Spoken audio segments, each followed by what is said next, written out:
షర్మిల కేంద్రాన్ని ఘాటుగా హెచ్చరించారు. ఈ నెల 20వ తేదీలోపు తొలగించిన స్టీల్ కార్మికులను వెంటనే విధుల్లోకి తీసుకోవాలని డిమాండ్ చేశారు. లేదంటే 21వ తేదీ నుంచి ఉక్కు పోరాట శిబిరంలో ఆమరణ నిరాహార దీక్ష చేస్తారని కేంద్రానికి అల్టిమేటం జారీ చేశారు. గాజువాకలో స్టీల్ కార్మికులు చేపట్టిన దీక్షకు సంఘీభావం తెలిపేందుకు ఆమె విశాఖపట్నం వచ్చారు. ప్యాకేజీ పేరుతో కార్మికులను కేంద్రం మోసం చేస్తోందని ఆరోపించారు.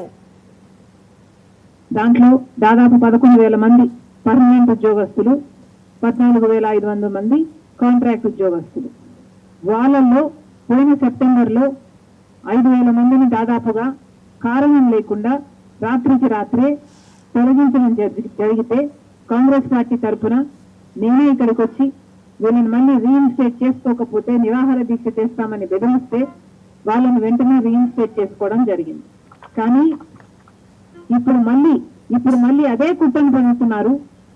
మళ్ళీ విశాఖ స్టీల్ని నిర్వీర్యం చేయడానికి ఇక్కడ నిరుద్యోగులను తొలగించే కుట్ర జరుగుతుంది.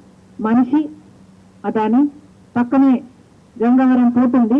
దాన్ని జగన్మోహన్ రెడ్డి గారు రాజశేఖర రెడ్డి గారి కొడుకై ఉండి కూడా రాజశేఖర రెడ్డి గారు గంగవరం పోర్టు ప్రభుత్వం చేతిలోకి మళ్ళీ 30 సంవత్సరాలకి రావాలి అనే ఉద్దేశంలో రాజశేఖర రెడ్డి గారు పని చేసినా కూడా జగన్మోహన్ రెడ్డి గారు ప్రభుత్వానికి ఉన్న 10% కాస్త కేవలం 600 కోట్ల రూపాయలకు అదానికి ఇచ్చేయడం జరిగింది.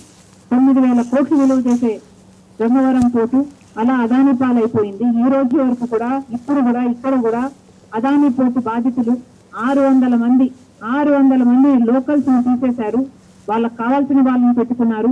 మాకు అన్యాయం జరిగింది, జట్టి కట్టిస్తామన్నారు, కాంపెన్సేషన్ ఇస్తామన్నారు అని ఇప్పటి వరకు ఇక్కడ చెప్పిపోయిన వాళ్ళు కూడా ఉన్నారు, ఉద్యోగస్తులు ఉన్నారు.